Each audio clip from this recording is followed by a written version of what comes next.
Hey everyone, today I've done an albuterol. I had a bowl of beans and a cup of coffee. It was iced coffee.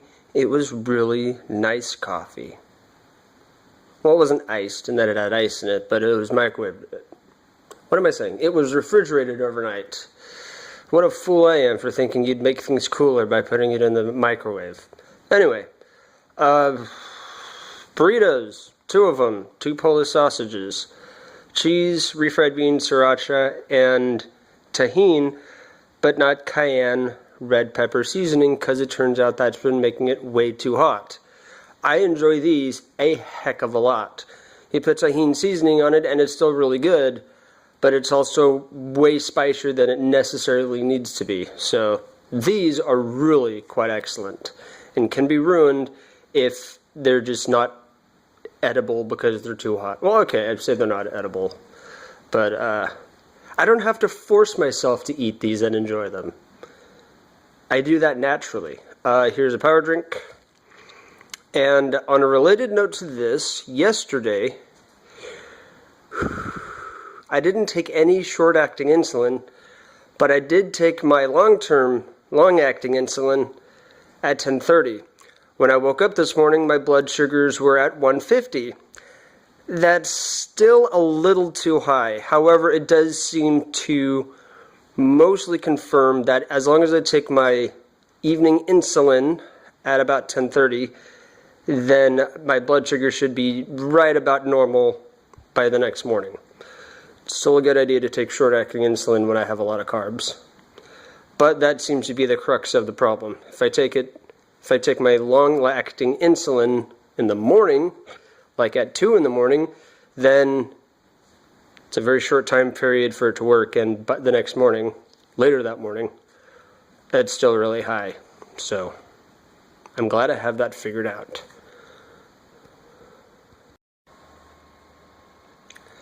This is sort of a big deal for me on a number of fronts, but at its most basic level, I like to feel productive.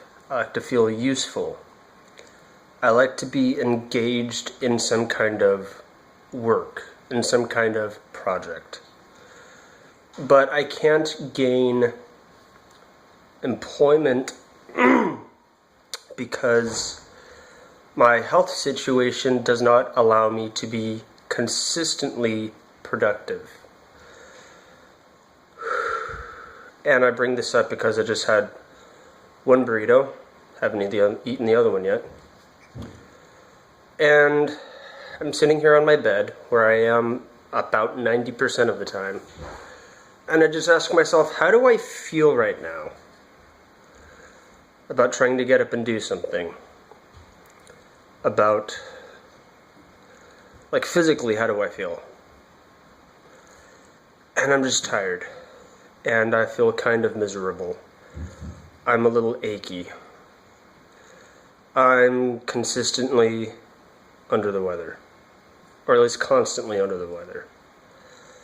It's difficult for me to get a whole lung full of air. I usually sit cross-legged because the short version is I don't have much to sit on. My tush is a little thin. Sounds kind of funny, but it means most chairs are uncomfortable.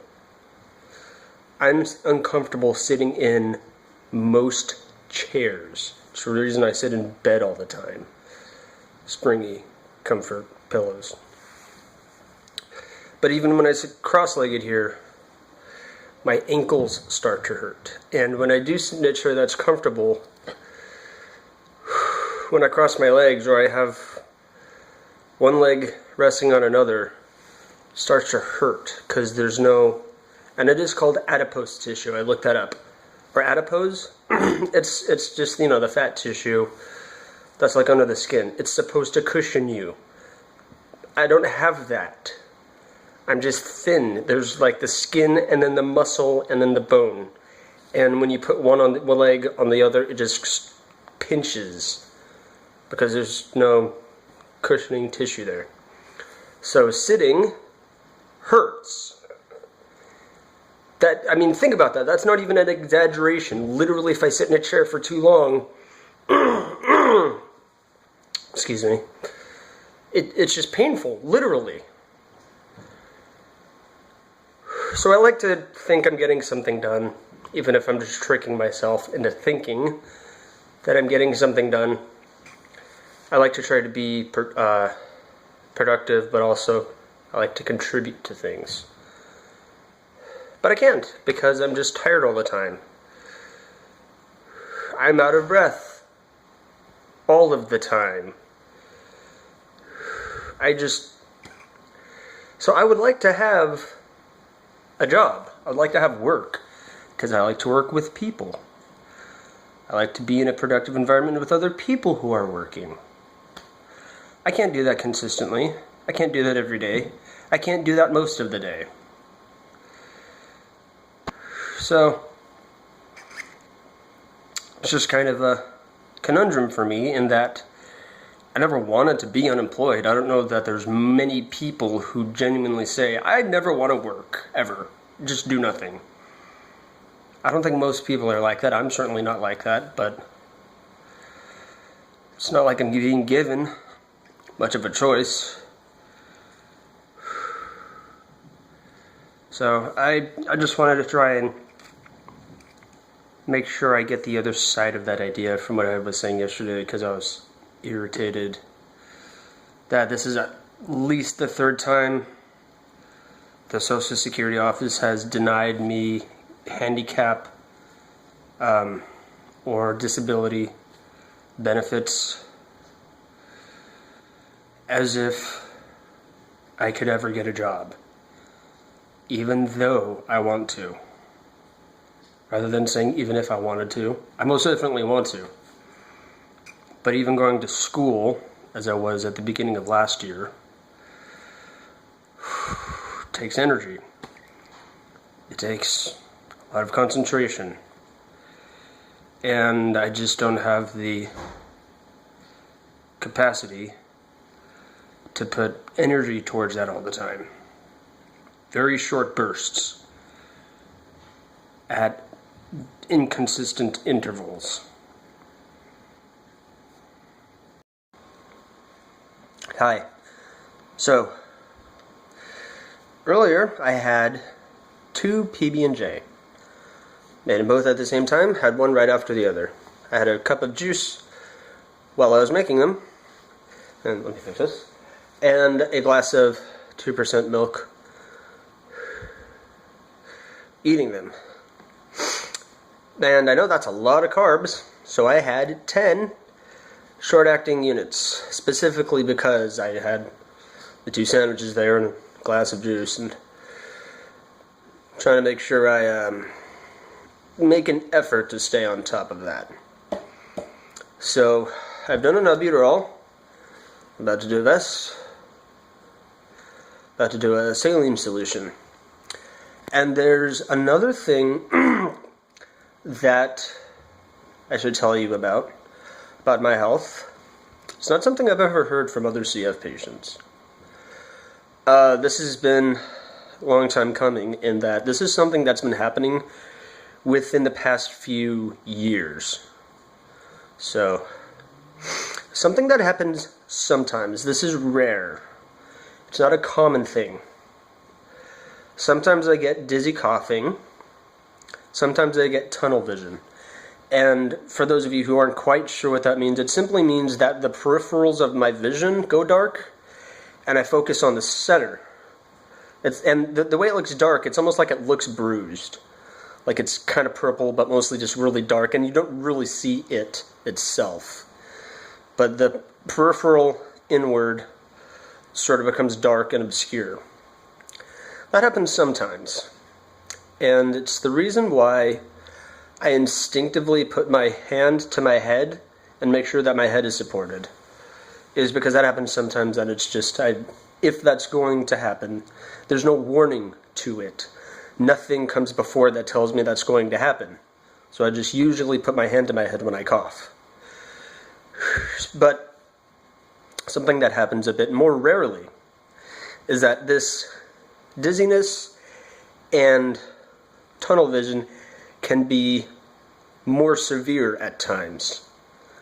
The problem is it's not predicated by anything. Nothing preceded. It just happens. So there's really no warning to it. And when I say that it varies in its severity, what that means is, at times, again, it's not common at all, at times when I'm coughing, that tunnel vision completely blacks out my vision, and I'm no longer receiving visual input. It's not that the world looks darker. I can't even think of what I'm looking at.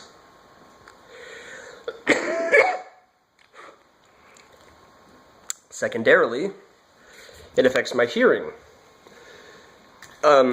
It does a sort of weird thing I'll try to describe where I can only remember or focus on 1 second of audio at a time. So I can't remember when this is happening. Again, it's not common. I want to make sure I imprint that upon you, or impress that. That's a better word. Impress that upon you as much as I can. It's not common. It's the reason I don't drive. But it doesn't suppress audio, but it it does.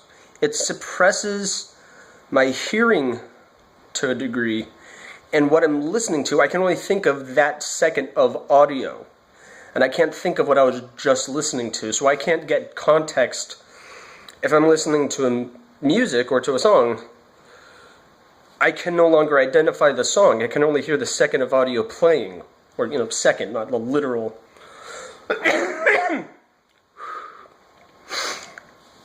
But more than that, I say it happens in severity when it gets very, very bad, when this weird sort of out-of-body experience happens. Sometimes my limbs will move, and that sounds weird, but just like I can't think of what I'm looking at, and I can't think of what I'm listening to, I'm aware that I'm sort of moving around weird, and it's usually something repetitive. Usually it looks something like this. Like I'm trying to catch something. I think it's just sort of instinctive something or another. I'm not sure. I'm in the dark about this. I'm trying to explain it. Explain something I just don't understand. I notice sometimes my arm will move around, and it's repetitive, and it's wild, and I can't make it stop, even if I literally put my other hand on it. It's still in whatever pattern it is. It's just less. It wants to move. But I'm not thinking of it, and I don't identify that movement with my brain. It's something my arm is doing. Other times, something that happens is I'll try to stabilize my body when I'm coughing really hard. Something I do is I lean up against a wall. And when it gets this bad, on those very rare occasions, this is not a common thing, I will actually, and I'm not kidding about this, bang the back of my head on the wall because my head is moving, like bobbing or something. My perspective of what's going on is altered in the same way as my vision and my hearing. So it's something, I'm up against a wall and I'm coughing, I'm going to go bang. It's not hard, I'm not doing damage. You can literally do it yourself and just do dunk, so I'm not getting brain damage. I'm not hurting myself terribly, but I'll be just tapping, banging, I don't know, something in between there. So it's a little irritating. But it's because of the spastic nature of what it's doing to my neck muscles. And I don't know why it does that. I'm not a brain surgeon, mechanic, so I'm not going to claim to know what's going on. My two theories are, A, I'm getting a lot of oxygen to the brain, because when I'm coughing, I do a lot of really deep inhales very quickly, very sharply. So maybe it's just the brain overloaded with oxygen. I don't really think that's the case, but that's a speculation I don't take too seriously. The other speculation is that it's the blood pressure hitting my brain in some very, very specific way that it doesn't do very often, that must hit upon muscular movement, and it must put pressure on some part of the brain about how I move my body, or alternatively, it could be putting pressure on some part of the brain which creates spastic, what's the word? I'm thinking of a word, hold on. It's seizures. It must hit on some part of the brain which creates seizure-like symptoms. It's not my whole body. I'm not shaking like some Exorcist movie, because that's not the only kind of seizure. I did a little research. Definitely affects my motor ability and my perception of myself earlier. And the reason I bring this up is because earlier today, pretty sure it was earlier today. Yes, it was earlier today. Sitting here, started coughing. I lean back because I can feel a little dizzy. My vision goes out. And I must have gotten some kind of audio hallucination. Because, like I said, I couldn't focus on it. But afterwards, I thought, that would I thought that, and it was great. I thought that was as loud as the ocean, the tide, the waves. It was so loud, but it also resembled two people talking over each other, but I couldn't tell what kind of, it was a hallucination. There weren't words. It resembled that to a degree. So that's a little something to be worried about. That's the reason I don't drive. Because this happens sometimes.